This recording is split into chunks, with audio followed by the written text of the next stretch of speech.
हाँ, नमस्कार साथियों, मैं पवन कुमार आप सभी का हार्दिक स्वागत करता हूँ साथियों historical education and social YouTube channel पर। हम यहाँ पर तैयारी करवाते हैं आप सभी की एनटीए यूजीसी नेट जीआरएफ की। तो ना केवल एनटीए यूजीसी नेट जीआरएफ के लिए बल्कि साथियों आप हमें ज्वाइन कर सकते हैं TGT, PGT, first grade, second grade, KVS, DSSB, NVS, UPGIC, GDC इत्यादि सभी प्रकार के कम्पिटिटिव एग्जाम्स को क्रैक करने के लिए, चाहे वो स्टेट लेवल के एग्जाम्स हो, चाहे वो सेंट्रल लेवल के एग्जाम्स हो, हिस्ट्री विषय के किसी भी कम्पिटेटिव एग्जाम्स को क्रैक करने के लिए आप हमारे YouTube channel historical education and social को ज्वाइन कर सकते हैं। अगर आपको हमारा काम अच्छा लगता है साथियों तो आप हमारे वीडियो को लाइक कीजिए, चैनल को मैक्सिमम शेयर कीजिए और सब्सक्राइब कर लीजिए। और हाँ, बेल आइकन को जरूर प्रेस कर लीजिए ताकि जब भी हम कोई नया वीडियो अपलोड करें उसका नोटिफिकेशन आपको टाइम टू टाइम मिलता रहे। और एक चीज़ और दूसरी बताना चाहूँगा साथियों कि हमारा एक यूट्यूब टेलीग्राम चैनल है history UGC net /filler forum करके, उसको भी ज्वाइन कर लीजिए। कुछ चीज़ें जो यहाँ पर हम कवर अप नहीं कर पाते हैं, पीडीएफ नोट्स, पोल क्वेश्चंस वगैरह, वो हम वहाँ पे पोस्ट कर देते हैं। वहाँ से भी आप जा करके ज्वाइन कर सकते हैं और अपनी तैयारी को स्ट्रॉन्गफुली बना सकते हैं। ठीक है, तो हमारा इस समय जो है most important history mix MCQ series चल रही साथियों। As per current exam pattern के अकॉर्डिंग हम मोस्ट इम्पोर्टेंट एमसीक्यू सीरीज ला रहे हैं आपके लिए। उसी माध्यम से हम आपकी तैयारी करवा रहे हैं ताकि आपका जो है क्या बोलते हैं एग्ज़ाम क्रैक हो सके। तो उसी के संदर्भ में आज का जो फर्स्ट क्वेश्चन कहता है कि दामोदर ताम्रपत्र लेख जो स्थानीय प्रशासन का विवरण देता है किसके शासनकाल से संबद्ध है? बताइए साथियों। इसका शासक कब के बारे में पूछा रहा कि किसके शासनकाल में लिखवाया गया था दामोदरपुर ताम्रपत्र लेख। ये जो है ना, दामोदरपुर एक जगह का नाम है साथ, दामोदरपुर जगह का नाम है। और ताम्रपत्र जो है तांबे के प्लेट, कॉपर प्लेट्स के ऊपर जो अभिलेख लिखे गए उन्हें ताम्रपत्र लेख कहते हैं। जैसे पाषाण लेख होते हैं ना अशोक के, वो पत्थरों पर लिखे गए, इसी प्रकार से तांबे के प्लेट्स के ऊपर, कॉपर प्लेट्स इंस्क्रिप्शंस बोलते हैं इनको। ठीक है, तो बताइए किससे संबंधित, कौन सा गुप्त शासक से संबंध रखता है ये? Question number 65।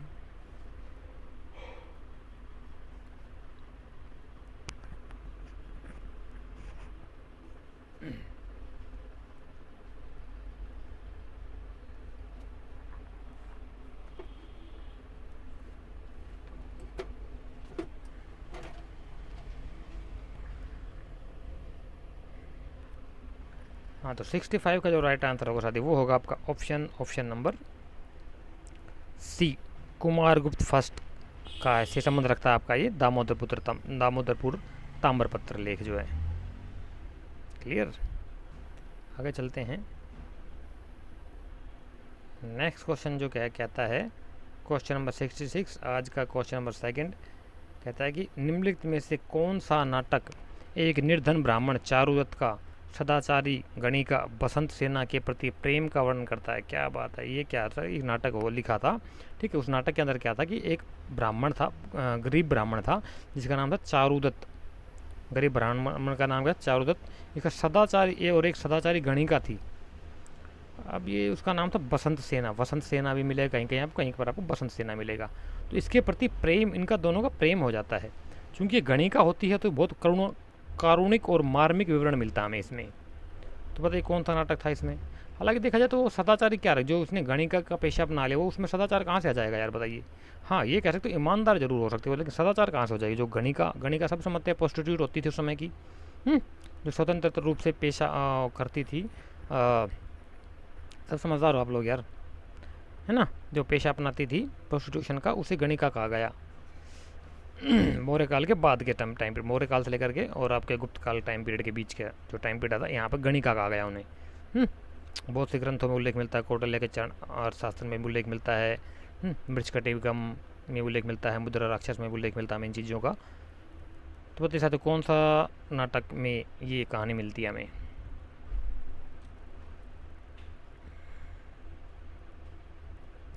सिक्सटी सिक्स का राइट आंसर क्या होगा? 66 का जो राइट आंसर होगा वो होगा साथियों आपका option number B, Mrichchhakatikam. Mrichchhakatikam का अर्थ होता है मिट्टी के खिलौना गाड़ी। तो जरा बताइए साथियों मृच्छकटिकम का राइटर कौन था? मृच्छकटिकम का नाटक जो किसने लिखा?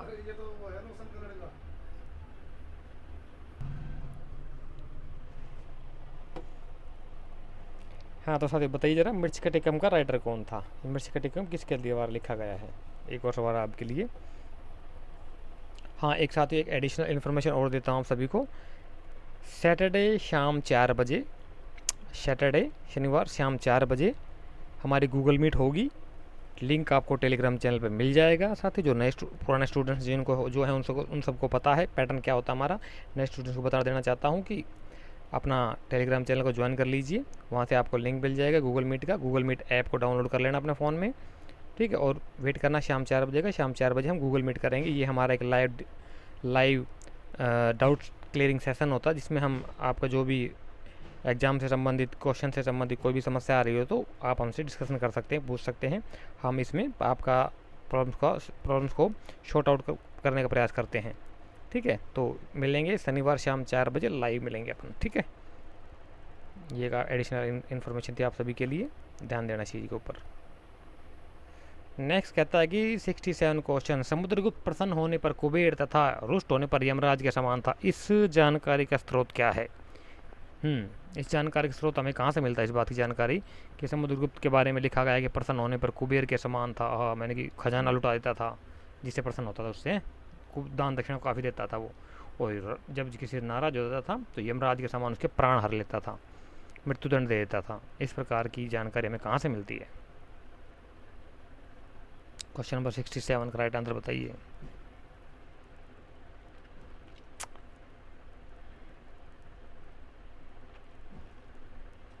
हालांकि ये देखा जाए तो प्रयाग प्रशस्ति भी इसी से संबंधित है, लेकिन इसका जो राइट आंसर होगा वो होगा आपका एरन अभिलेख। एरन स्तंभ अभिलेख जो है ये, इसमें इसकी जानकारी मिलती है समुद्रगुप्त के बारे में। नेक्स्ट क्वेश्चन कहता है कि समुद्रगुप्त की प्रयाग प्रशस्ति में कुल कितनी पंक्तियां हैं? भाई साहब क्या बात है, ये पहले भी क्वेश्चन आया था इसी प्रकार का कि हाथी गुम्फा अभिलेख में कुल कितनी पंक्तियां हैं। तो हाथी गुम्फा अभिलेख में मोर देन 30 पंक्तियाँ, 30 से ज़्यादा पंक्तियाँ हैं। और हाथी गुम्फा अभिलेख किससे संबंधित है, कहाँ पर है, ये अपना देख लेना। उड़ीसा में है। हाथी गुम्फा एक स्थान है पहाड़ियों में, वहाँ पर है। किससे संबंधित है?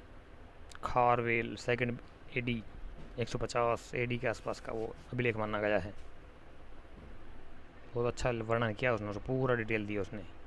कलिंग का शासक था वो, चेदी राजवंश का, जो आजकल उड़ीसा में पड़ता है। तो कहता है समुद्रगुप्त की प्रयाग प्रशस्ति में कुल कितनी पंक्तियाँ? बताइए साथ, समुद्रगुप्त की प्रयाग लेख में कितनी पंक्तियाँ, कितनी लाइनें हैं? Question number 68। तो इसका जो राइट आंसर होगा वो होगा आपका ऑप्शन नंबर सी, 33 है।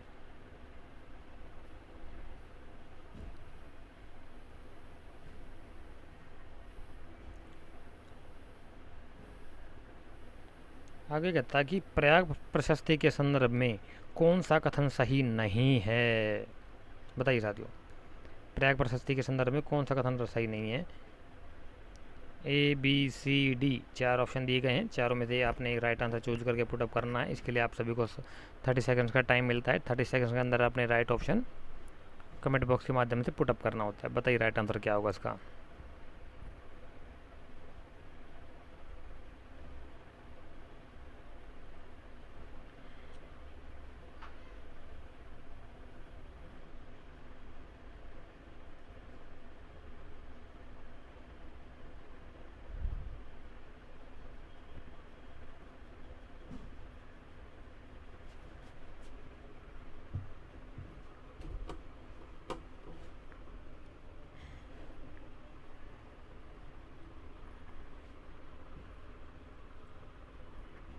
इसका जो राइट आंसर होगा साथ ही वो होगा आपका ऑप्शन नंबर बी दिया हुआ भाई, कि प्रशस्ति के 7वें श्लोक में गुप्त और वाकाटकों का संबंध है। मेरे ख्याल से ये होना चाहिए, लेकिन हाँ हो सकता है ये भी हो, क्योंकि प्रशस्ति पर जहांगीर और बीरबल का भी लेख है। बाद में लिखवाया गया था अकबर के टाइम में, अकबर ने अपना लेख लिखवा दिया था। बीरबल का भी नाम है और जहांगीर का भी नाम है, इसमें बाद में लिखवाया था उन्होंने समुद्रगुप्त के इलाहाबाद अभिलेख या प्रयाग अभिलेख में।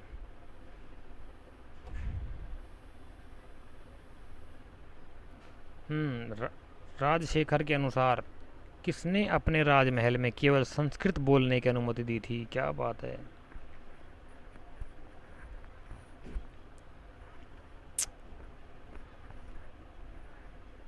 राजशेखर के अनुसार किसने अपने राजमहल में केवल संस्कृत बोलने की अनुमति दी थी? बताइए साथियों। राजशेखर का काव्य मीमांसा बहुत फेमस ग्रंथ है, ये बहुत विद्वान पुरुष हुए थे राजशेखर। तो बताएगा किसके राज दरबार को सुशोभित करते थे राजशेखर। और इनका विवाह हुआ था, कौन सा विवाह था, अनुलोम विवाह था या प्रतिलोम विवाह था। देख लेना अपना, नेट का क्वेश्चन बता रहा हूँ आपको। बताइए 70 का राइट आंसर क्या होगा।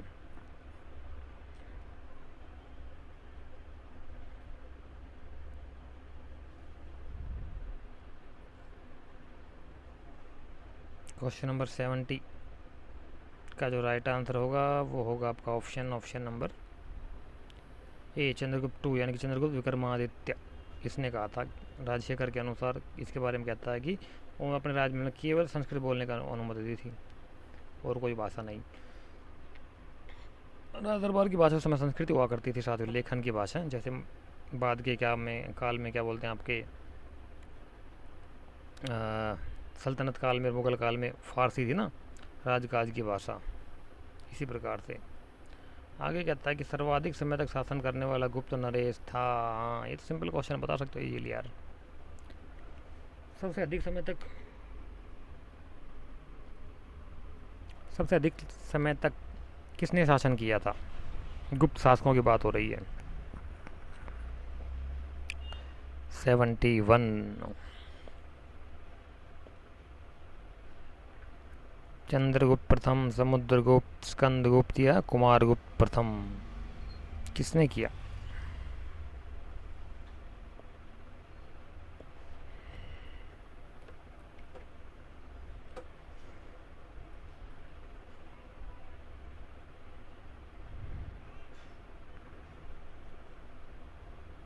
तो इसका जो राइट आंसर होगा 71 का वो होगा साथियों आपका ऑप्शन नंबर डी, कुमारगुप्त प्रथम। कुमारगुप्त फर्स्ट था वो, जिसने सबसे ज़्यादा लंबे समय तक शासन किया।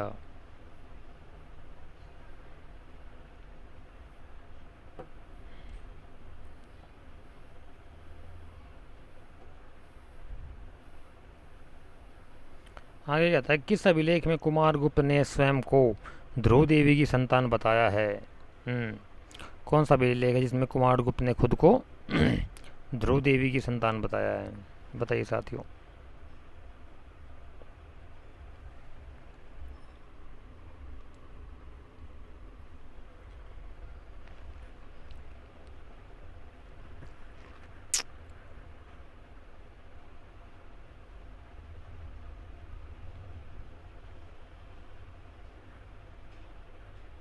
किस अभिलेख में कुमारगुप्त ने स्वयं को ध्रुव देवी की संतान बताया है। 72 का राइट आंसर बताइए क्या होगा। ये है आपका ऑप्शन नंबर ए, विलसद अभिलेख है। कहीं आपको बिलसद अभिलेख भी मिलेगा। बिलसद या बिलसड एक ही बात है, ठीक है। इसके अंदर बात हो रही है। आगे कहता है कि स्मिथ के अनुसार, विंसेंट आर्थर स्मिथ नाम था इसका पूरा, वी.ए. स्मिथ है। विंसेंट आर्थर स्मिथ के अनुसार किसकी उपाधि प्रकाशादित्य की थी। कौन सा गुप्त शासक था जिसने की प्रकाशादित्य को उपाधि धारण की थी साथियों, बताइए।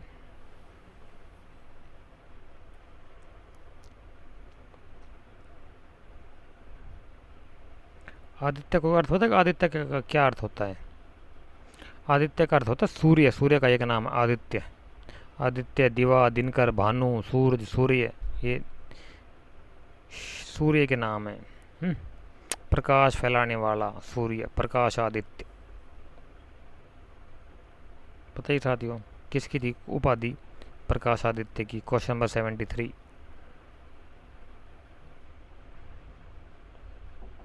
तो 73 का जो राइट आंसर होगा वो होगा आपका ऑप्शन नंबर ए, पुरुगुप्त की।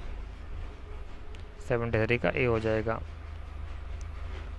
आगे कहता है कि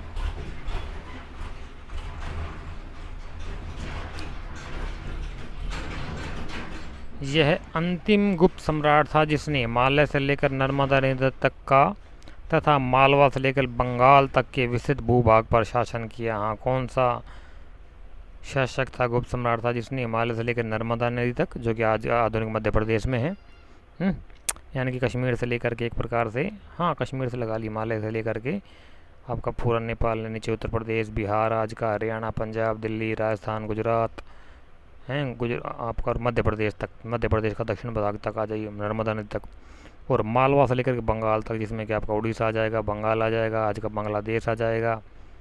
थोड़ा सा आंध्रा को भी ले सकते हैं, और इधर महाराष्ट्र तक आ जाइए, थोड़ा सा कर्नाटक ले लीजिए हैं, मालवा यहाँ तक का पूरा। किसके ऊपर इस भूभाग पर शासन किया था, कौन सा वो अंतिम गुप्त सम्राट था? क्वेश्चन नंबर 74 का राइट आंसर क्या होगा बताइए? होगा आपका ऑप्शन नंबर बी, बुद्धगुप्त। उसके बाद के फिर हूणों के हमले शुरू हो गए, तो हूणों ने 6वीं शताब्दी मध्य तक, स्कंदगुप्त के समय तक तहस नहस कर दिया था गुप्त साम्राज्य को है। सबसे इसमें मैं सबसे प्रमुख था मिहिरकुल हूण। मिहिरकुल से पहले भी एक था ना, वो शुरुआत में आया था, उसके बाद मिहिरकुल का ज़्यादा बड़ा रोल था इसमें। उसके बाद उसके उत्तरवर्ती शासक और आ गए थे। आगे कहता है कि कौन सही सुमेलित नहीं है। एक प्रकार प्रशस्तियाँ दी हुई है और एक तरफ उनसे संबंधित लेखक दिए हुए हैं।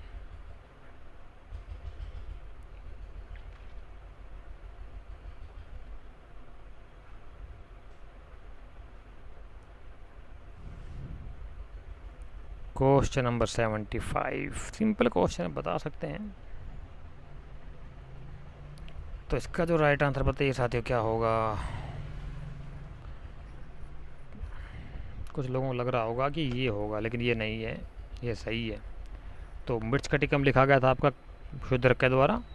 मिट्टी का खिलौना गाड़ी इसका नाम होता है, मृच्छकटिकम का मिट्टी की खिलौना गाड़ी। दश कुमार चरितम इसमें लिखा गया, लिखा गया दंडिन के द्वारा, दंडी या दंडी नहीं की बात है।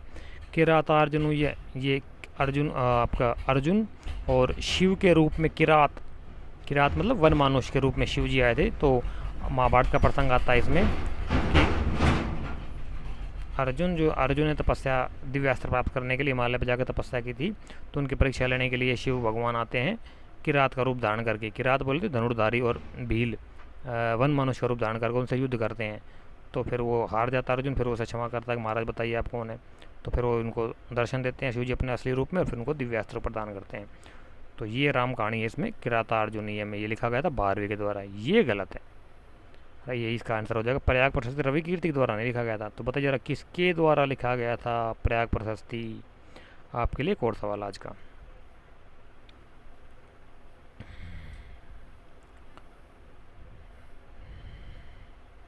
आगे कहता है कि प्राचीन भारत में गुप्त काल से संबंधित गुफा चित्रांकन के केवल 2 उदाहरण उपलब्ध है। इनमें से एक अजंता गुफाओं का में किया गया चित्रांकन है।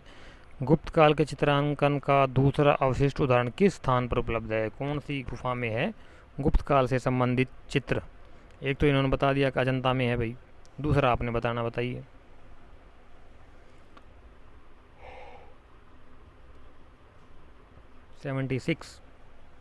क्वेश्चन नंबर 76 का राइट आंसर क्या होगा बताइए?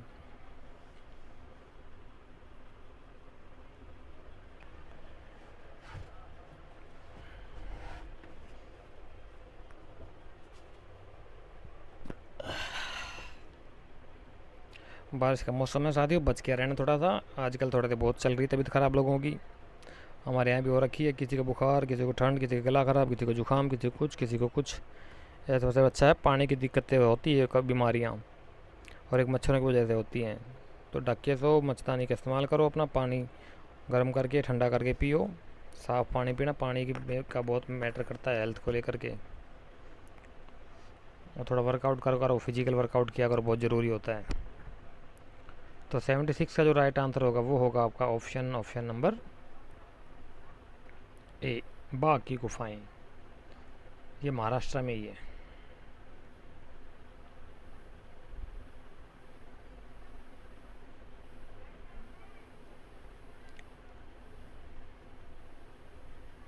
आगे क्वेश्चन नंबर 77 क्या कहता है? निम्न में से कौन सा कथन सही नहीं है बताइए। सब 4 कथन दिए हुए हैं, 4 में से कौन सा कथन जो है वो सही नहीं है बताया, पूछा है।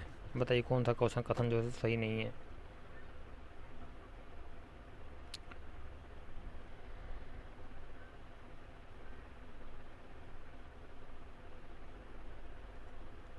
एक तरफ अध्यक्षों का पद दिया हुआ, दूसरी तरफ उनसे संबंधित उनका काम दिया हुआ है। तो बताइए कौन से इनमें से सही नहीं है। 77 का राइट आंसर क्या होगा।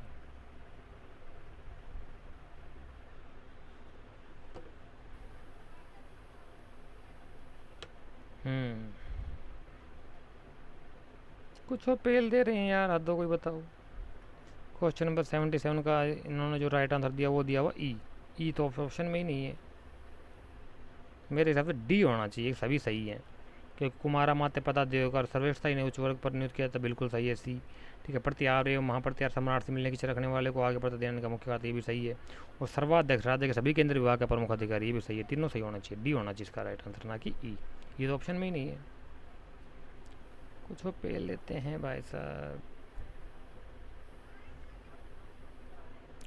आगे कहता है किसने अपनी रचना में यह वर्णन किया है कि मध्य भारत के सभी देशों में मगध देश में सर्वाधिक नगर थे। धनपतियों ने यहाँ चिकित्सालय बनवाए थे जहाँ रोगियों को मुफ्त भोजन तथा दवाएं दी जाती थीं। देखो साथियों क्या बात लिखा इसने।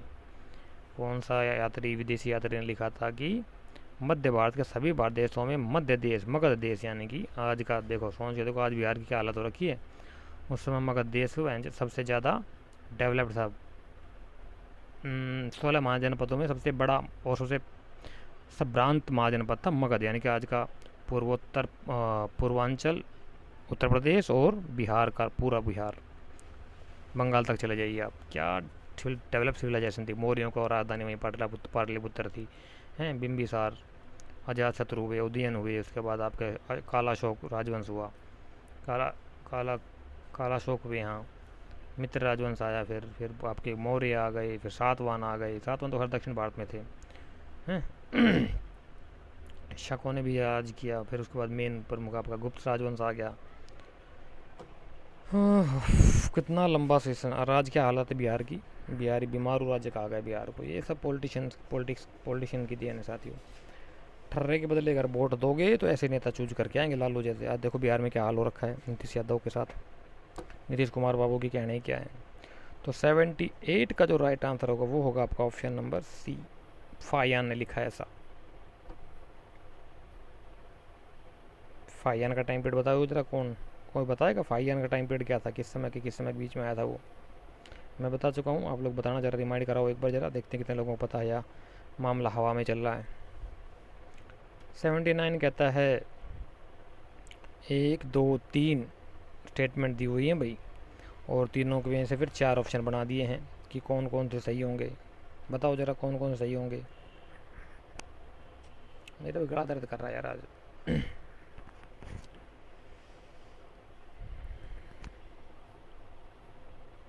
79 का राइट आंसर क्या होगा।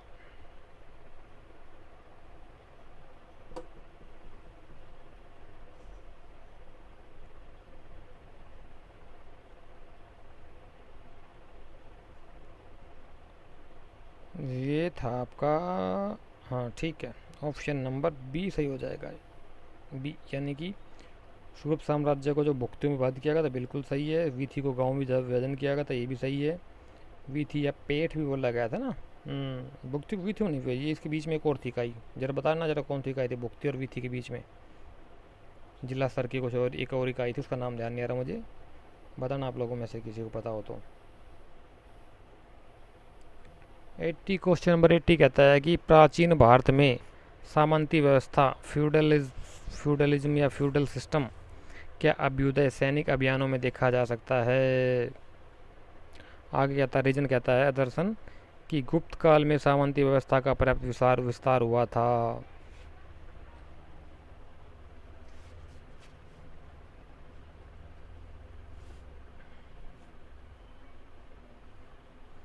क्वेश्चन 80 का राइट आंसर क्या होगा बताइए साथियों।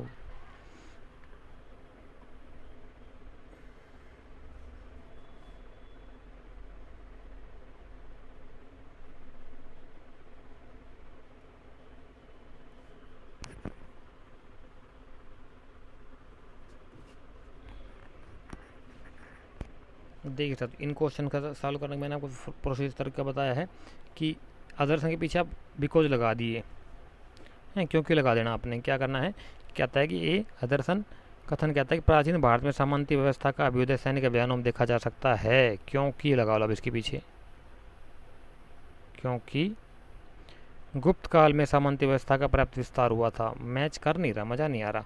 तो ये है तो ठीक है, क्योंकि सैनिक क्या बोलते प्राचीन भारत में होता था, विस्तार करते थे राजा, तो सामंती व्यवस्था वो वहाँ का गवर्नर या कुछ और प्रांतपति या छत्रप वगैरह बना देते थे, बिल्कुल ठीक है।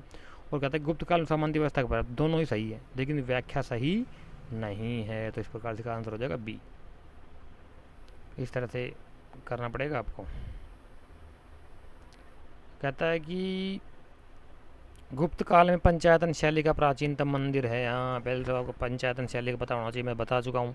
पंचायतन शैली क्या होती है कि मंदिरों की एक ऐसी प्रमुख शैली होती है जिसमें कि शिव को मेन देवता माना गया है। शिव, शक्ति, विष्णु, गणेश और एक वो आपका आदित्य नहीं, वो कार्तिकेय, ये 5 देवता होते हैं जिसमें शिव प्रमुख देवता होते हैं। ठीक है ना। तो इस शैली को जो है पंचायतन शैली कहा गया है। इंपॉर्टेंट चीज़ें बता रहा हूँ, साथ याद रखना, इन चीज़ों को भूल मत जाना, कहीं बद पिटवा दो एग्जाम में आए तो अच्छे से देख लो, अभी भी टाइम है। तो कहता है कि कौन सा प्राचीनतम मंदिर है गुप्त काल का?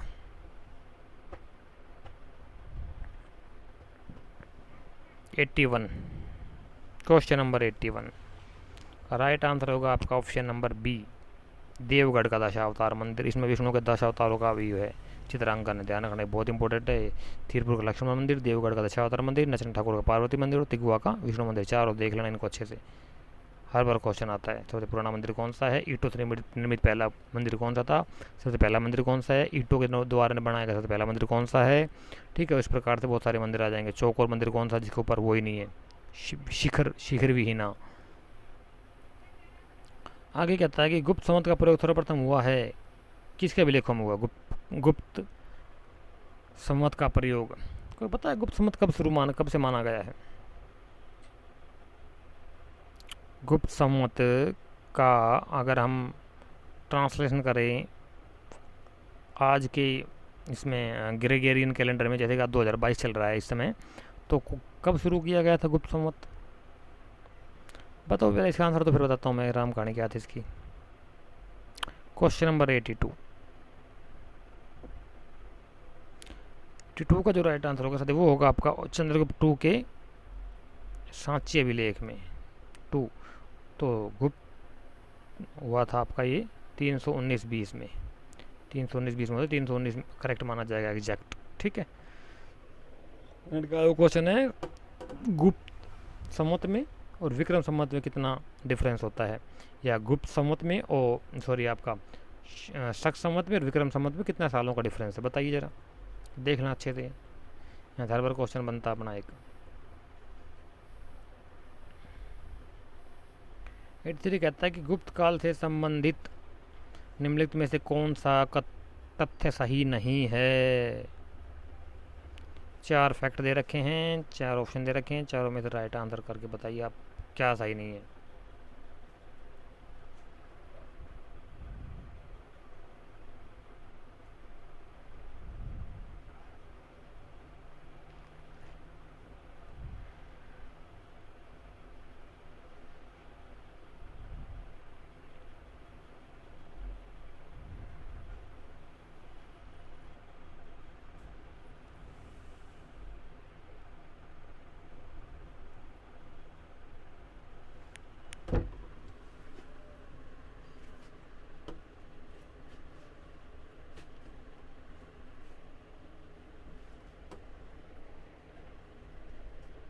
तो 83 का जो राइट आंसर होगा वो होगा आपका ऑप्शन नंबर ए 83। गुप्त मूर्ति कला, सॉरी लक्ष्मी सरस्वती की मूर्ति गुप्त काल के नहीं है, इससे पहले ही हो गई थी लक्ष्मी और सरस्वती की पूजा शुरू, क्योंकि लक्ष्मी जो थी बुद्ध दर्शन में जो महादेवी या गजलक्ष्मी जो है ना, गजलक्ष्मी यानी कि जैसे हमारी देवी लक्ष्मी है जिसका हम वो पूजा करते हैं दीपावली पे, लक्ष्मी देवी की यहाँ मूर्ति होती है, इधर से एक हाथी पानी बरसा रहा होता है, इधर से एक हाथी पानी बरसा रहा होता है ना, सूंड करके ऐसे फूल बरसा रहा होता है, तो लक्ष्मी देवी की वही मूर्ति है। सांची के स्तूप के तोरण द्वार पे भी मिलती है हमें। आगे कहता है कि प्रथम विश्वकोशीय ग्रंथ किसे माना जाता है? इंपॉर्टेंट क्वेश्चन है, बताइए साथियों किसे माना जाता है प्रथम विश्वकोशीय ग्रंथ? इंसाइक्लोपीडिया विश्वकोशीय ग्रंथ बोले तो इंसाइक्लोपीडिया किसे माना जाता है, जो भी बहुत ब्रॉड लेवल पे है।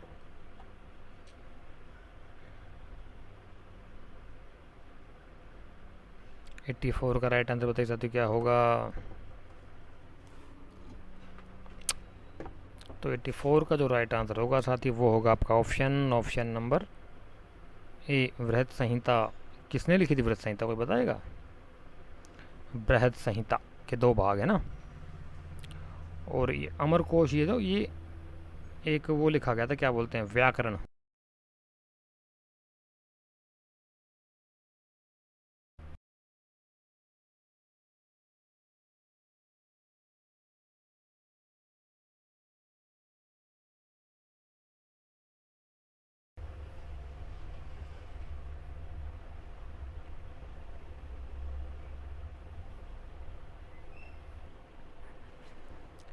हम्म।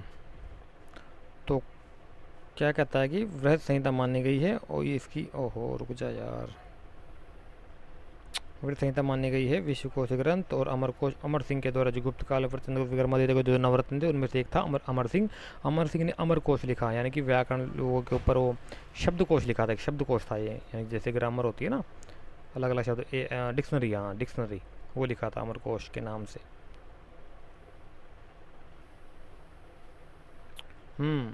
कालिदास के किस काव्य में यक्ष की विरह गाथा का विवरण है। हो, यक्ष और यक्षणी से बिछड़ गई थी, और यक्ष जैसे हमारे गंधर्व होते हैं ना, ऐसे यक्ष और यक्षणी की विरह गाथा है। बोले तो लव स्टोरी है प्रेमी और प्रेमिका की, तो प्रेमी यहाँ पर यक्ष को मान लीजिए आप, उसकी विरह गाथा, उसकी प्रेमिका उससे दूर हो गई, यक्षणी उससे दूर हो गई, उसकी कहानी है। किस में है बताइए ज़रा, विरह गाथा यानी कि बिछुड़ना, लैला मजनू की कहानी चल रही मतलब।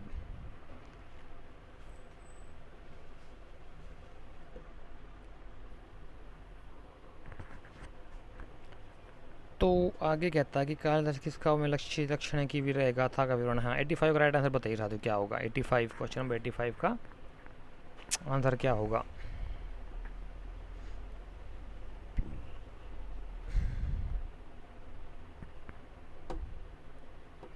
इसका होगा बी, मेघदूत या मेघदूतम, संस्कृत में लिखा गया था ना, तो मेघदूतम आएगा। आगे क्वेश्चन 86 कहता है कि अजंता की कौन सी गुफा को चित्रशाला कहा गया है, बताइए साथियों। चित्रशाला कौन सी गुफा कहा गया है, फटाफट चलेंगे भाई, टाइम नहीं मेरे पास अभी इतना, फटाफट आंसर दो, फटाफट चलते हैं। 86 का राइट आंसर बताइए क्या होगा। गुफा नंबर 17 को कहा गया है चित्रशाला। 87 किस मूर्तिकला में सर्वप्रथम रामायण का अंकन हुआ है। एरण तिगवा देवगढ़ नचना कुठार, कहाँ पर हुआ है रामायण का अंकन। रामायण का चित्रांकन साथियों बताइए फटाफट कहाँ पर हुआ है। क्वेश्चन नंबर 87 का राइट आंसर क्या होगा, वो होगा आपका ऑप्शन नंबर डी, नचना कुठार में। गुप्त कालीन सोने के सिक्के के लिए प्रयुक्त दिनार शब्द निम्न में से किससे निकला है। दिनार शब्द किससे निकले तो पता ही होगा सबको, कहाँ से आया था मामला।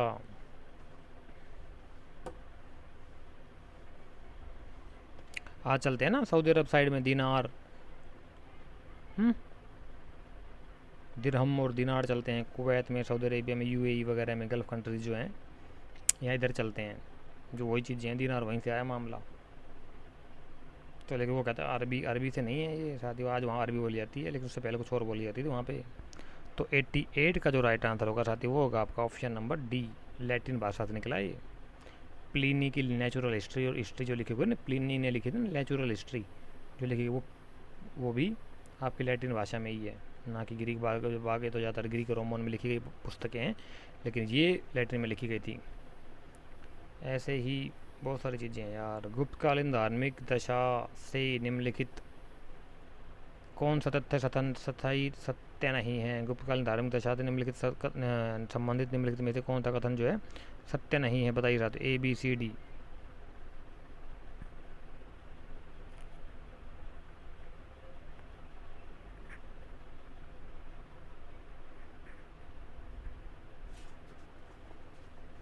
एट्टी नाइन का राइट आंसर क्या होगा साथी बताइए। सिंपल क्वेश्चन है यार।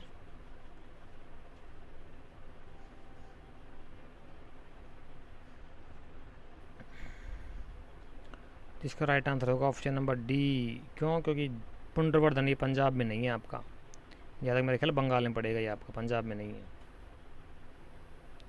आगे कहता है कि अपनी इच्छा व्यक्त करते हुए कहता है कि यदि मुझे बौद्ध के रूप में पुनः जन्म लेना पड़े तो मैं मगध में ही जन्म लूंगा। किसने कहा? फायान वेनसांग संगयुन इत सिंह, कौन से चीनी यात्री ने कहा? ये भी इजी क्वेश्चन बता सकते हैं आप लोग, आपने अच्छा पढ़ा होगा तो। क्वेश्चन नंबर 90,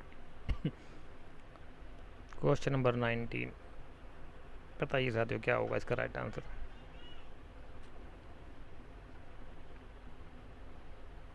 नाइन्टी का जो राइट आंसर होगा वो होगा आपका ऑप्शन नंबर ए, फाहियान का। फाहियान का टाइम पीरियड बता देता हूँ, 399 से लेकर के 415 AD।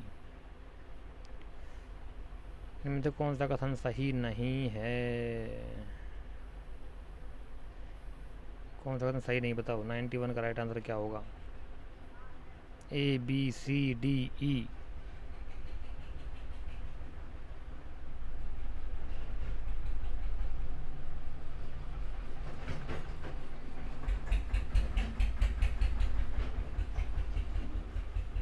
क्वेश्चन नंबर 91 का राइट आंसर बताइए क्या होगा।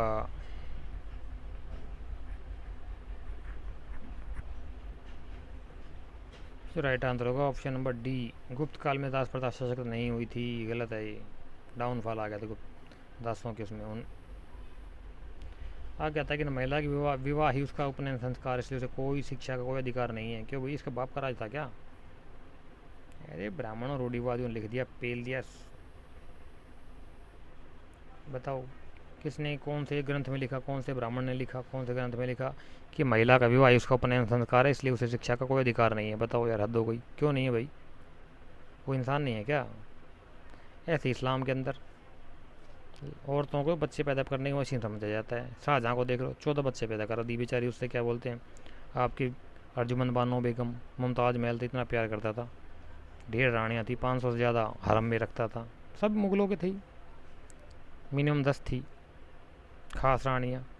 और हरम की तो बात ही अलग, जहाँ से लूट मार करके छीन करके झपट्टा करके लड़ाइयों से उठा कर जो लड़कियाँ और औरतें ले आते थे वो उनको हरम में रखते थे। कम से कम 5, कहीं 500 मिले, कहीं 1000 मिले, कहीं 1500, कहीं 5000 तक पहुँच जाता मिनिमम। अगर 500 मानते तो बहुत ज़्यादा हो जाता मामला।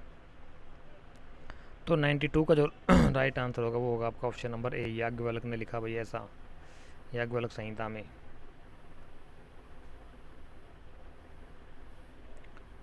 निम्नलिखित में तो कौन सा राजस्व नगद ग्रहण किया जाता? हाँ, कैश में लिया जाता था भाई, फसल के रूप में नहीं लोग देंगे उसे, नहीं लेगी सरकार, कैश ले गई। कौन सा वो था? बलि, भाग, हिरण्य, उद्रंग, बताइए कौन सा था? 93 का राइट आंसर क्या होगा?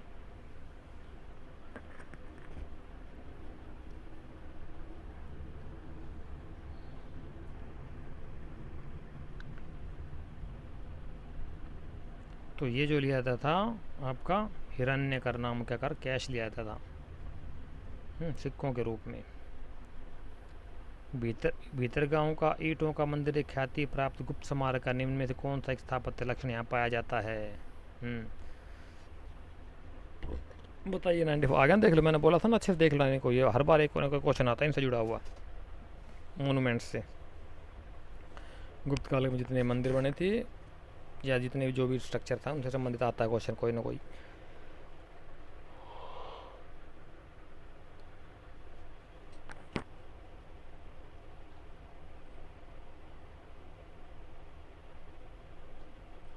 नाइन्टी 94 का राइट आंसर क्या होगा? ये होगा आपका ऑप्शन नंबर बी, यथार्थ मेहराब का प्रयोग। मेहराब बोले तो दरवाज़ा जो होता है ना यूँ, ये इसकी जो ये वाला डिजाइन ऊपर वाला, ये इसे बोलते हैं मेहरा आर्च, मेहराब। ये शिवलिंग का रूप लिए होता है ये। और हमें क्या पढ़ाया था मध्यकाल में, कुव्वतुल इस्लाम मस्जिद का वो जो दरवाज़ा बनाया गया था ना, क्या था उसका नाम दरवाज़ा, उसमें है असली मेहराब। तो क्या बकवास पढ़ाई जा रही है।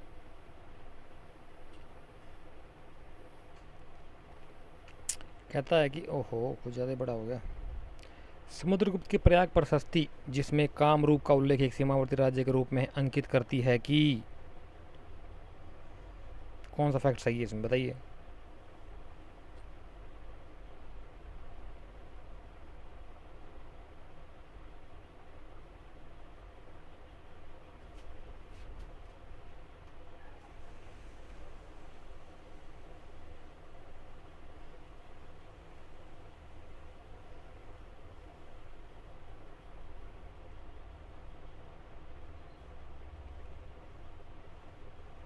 कौन सा सही है इनमें से? चार ऑप्शन दिए गए, चारों में से चार ही ऑप्शन निकाल दिए गए हैं, बताइए कौन कौन से सही हैं। एक दो, दो तीन, तीन चार, एक चार।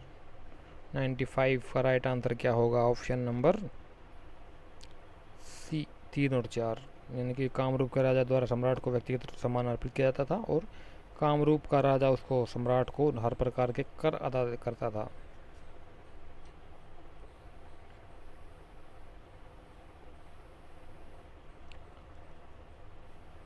अपने वृत्तांत में फाहियान उल्लेख नहीं करता है, उसने क्या नहीं लिखा अपने यात्रा में? फाहियान ने क्या नहीं लिखा बताओ साथ? ABCD।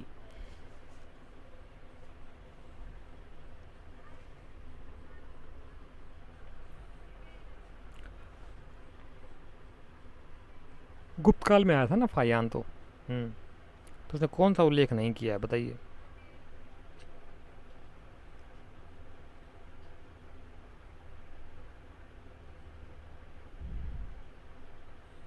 96 का जो राइट आंसर होगा वो होगा आपका ऑप्शन नंबर बी। न्याय दंड बहुत कठोर नहीं था, न्याय दंड कठोरता को उल्लेख नहीं किया उसने, न्याय दंड ईजी था, सॉफ्ट था। मध्य देश में शांति व्यवस्था कायम थी, चंडालों का समाज में बहिष्कृत था, बिल्कुल सही है। आम लोगों में निरामिषता बोले तो आम लोग, ज़्यादातर लोग जो थे वो सदा वो थे, क्या बोलते हैं, वेजिटेरियन थे, निरामिष भोजन करते थे। आम लोग ज़्यादातर निरामिष थे, मांसाहार नहीं खाते थे।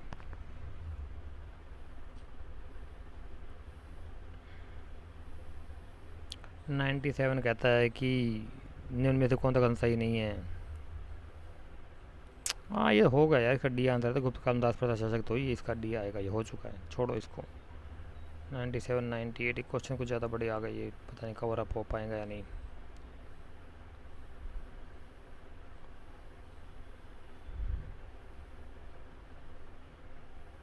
हाँ ये भी हो चुका है। याज्ञवल्क्य ने कहा था ना, महिलाओं का विवाह इसका था उपनयन संस्कार से शिक्षा की कोई अधिकार नहीं हो। पेल के चले गए भाई साहब ये। हाँ गुरु अर्जुन देव समकालीन थे। क्वेश्चन नंबर 99 ने बताइए साथियों राइट आंसर क्या होगा। गुरु अर्जुन देव जो थे वो किसके समकालीन थे?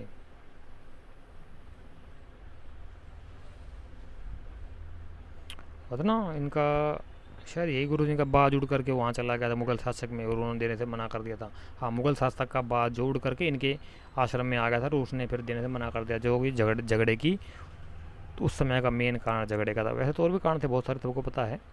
उनके बेटे को शरण दे दी थी, उन्होंने आशीर्वाद दिया था जीत का, तो खच की तलवार खींच की दोनों के बीच में, हैं अर्जुन देव के बीच में और मुगल शासक के बीच में। तो उस समय का शासक कौन था?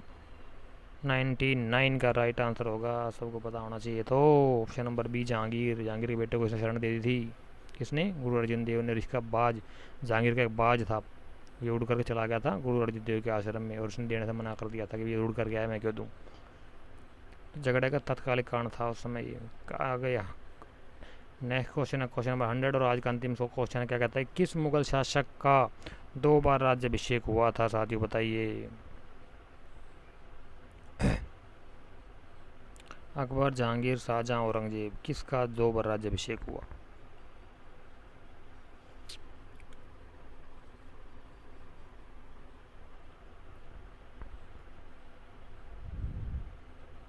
तो बता सकते हो, सिंपल क्वेश्चन है, इसमें है ही क्या यार।